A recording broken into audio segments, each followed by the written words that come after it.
to ask you to raise your arms and wave back just the way I am, kind of a royal wave.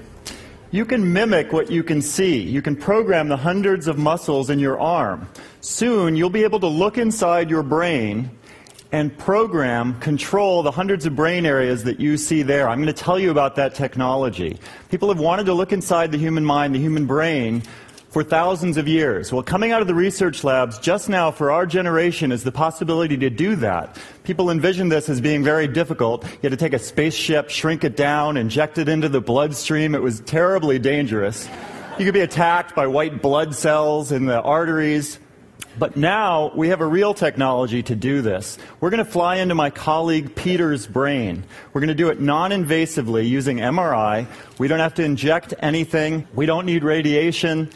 We will be able to fly into the anatomy of Peter's brain, literally fly into his body, but more importantly, we can look at his mind. When Peter moves his arm, that yellow spot you see there is the interface to the functioning of Peter's mind taking place. Now, you've seen before that with electrodes you can control robotic arms, that brain imaging and scanners can show you the insides of brains. What's new is that that process has typically taken days or months of analysis. We've collapsed that through technology to milliseconds, and that allows us to let Peter look at his brain in real time as he's inside the scanner. He can look at these 65,000 points of activation per second. If he can see this pattern in his own brain, he can learn how to control it. There have been 3 ways to try to impact the brain: the therapist's couch, pills, and the knife. This is a 4th alternative that you are soon going to have. We all know that as we form thoughts, they form deep channels in our minds and in our brains. Chronic pain is an example. If you burn yourself, you pull your hand away. But if you're still in pain in 6 months or 6 years' time, it's because these circuits are producing pain that's no longer helping you.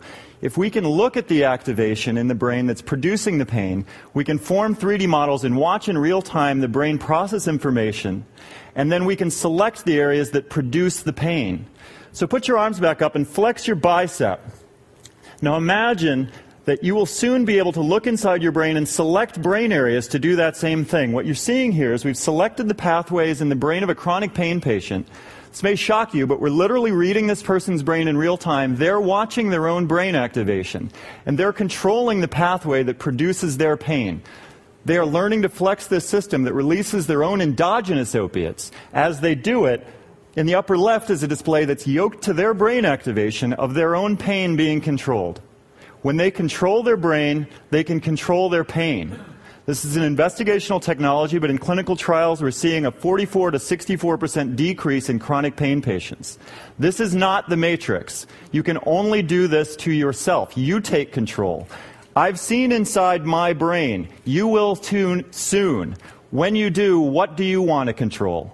You will be able to look at all the aspects that make you yourself, all your experiences. These are some of the areas that we're working on today that I don't have time to go into in detail, but I want to leave with you the big question. We are the first generation that's going to be able to enter into, using this technology, the human mind and brain. Where will we take it?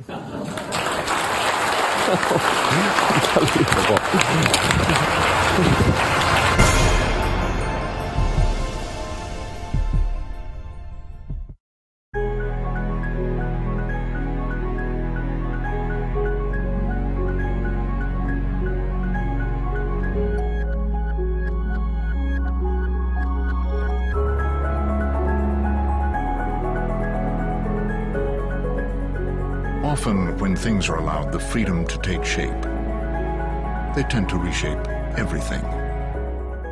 The all-new BMW X6